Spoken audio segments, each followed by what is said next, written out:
अल्लाह के रसूल की पूरी जिंदगी पढ़िए, सुलह हुदैबिया का मौका देखिए, अपनी जात का जब मामला आया तो सुलह कर ली। ऐ मोहम्मद सल्लल्लाहु अलैहि वसल्लम लिखो, मेरा आदमी आपके पास अगर आएगा तो आपको वापस करना होगा, लेकिन आपका आदमी मेरे पास आएगा तो हम वापस नहीं करेंगे। आपने कहा लिख दो, हजरत अली से कहा लिख दो, लिख दिया गया। समझौता दी, इस मर्तबा आपको वापस जाना होगा मदीने, हम मक्के में नहीं घुसने देंगे, उम्रा नहीं करने देंगे, अगले साल आ सकते हो, इस साल नहीं।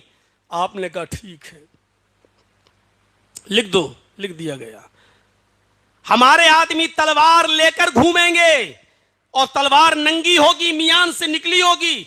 आप आएंगे, आपके साहबा आएंगे, लेकिन 3 दिन से ज्यादा मक्का में रहने की इजाजत नहीं होगी। और तलवार लेके आ सकते हैं, लेकिन तलवार मियान में होगी, खुली नहीं।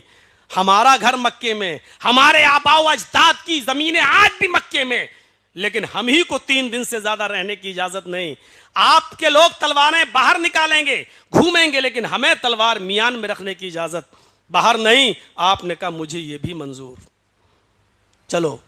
और लास्ट में उन्होंने जब कहा कि मोहम्मद रसूलुल्लाह को ये शर्तें मंजूर हैं, तो कुरैश का सरदार सुहैल कहने लगा कि ये मोहम्मद रसूलुल्लाह काटो, लिखो मोहम्मद इब्ने अब्दुल्लाह को ये सारी शर्तें मंजूर। हजरत अली से कहा अल्लाह के रसूल ने कि काट दो।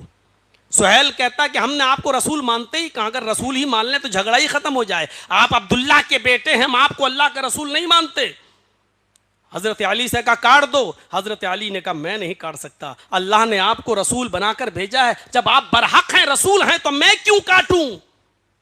और जिस वक्त अल्लाह के नबी ने कहा लाओ ये कलम मेरे हाथ में, तो मुझे बताओ कि रसूलुल्लाह कहां लिखा हुआ है।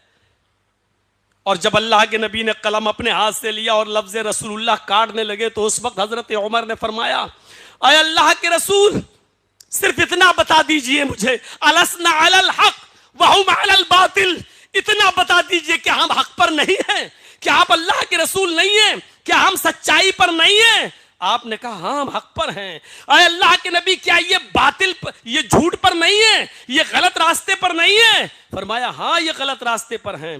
कहा अल्लाह के नबी इतना बता दीजिए, कतलाना फिल जन्ना कतलाहुम फिन्नार, क्या अगर हम जंग लड़ लें, इनके साथ अभी अभी जिहाद करें और जंग पर आमादा हो जाएं, हम कत्ल कर दिए जाएं, तो क्या हम जन्नत में नहीं जाएंगे। फरमाया हाँ जन्नत में जाओगे। अगर हम इनको मार दें तो क्या ये जहन्नम में नहीं जाएंगे। फरमाया हाँ ये जहन्नम में जाएंगे। फरमाया तो फिर आप हमें हुक्म क्यों नहीं दे रहे हैं जिहाद का।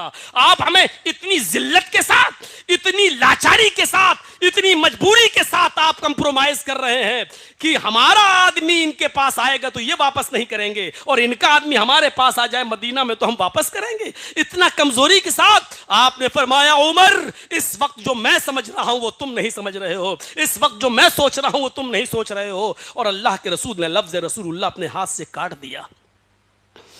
और फिर लोगों ने देखा 2 साल 3 साल के बाद कि किस तरीके से शानदाराना तरीके से मक्के में दाखिल होते हैं और मक्के को फतह करते हैं। और 10,000 सहाबा के साथ मक्के में गए और सबसे पहले खाने काबा के अंदर घुसते हैं और उन्हीं मूर्तियों को गिराते हैं जो शिर्क का अड्डा बनी हुई थी। हजरत अली के कांधे पर थे, छड़ी आपके हाथ में थी, और एक एक बुत को गिराते जाते थे और कहते जाते थे जा अल हक व ज़हक़ल बातिल इन्नल बातिल काना ज़हूक़ा, हक आ गया और बातिल मिट गया और बातिल को तो मिटना था। ये नबी अकरम की दूररस सोच थी, दूरअंदेशी थी। अगर उसी वक्त मार धाड़ पर उतर आते तो मेरे भाइयों इतनी शानदार तरीके से मक्के को फतह नहीं किया जाता। लेकिन समझौता, कंप्रोमाइज यहां पर भी आके कर लिया।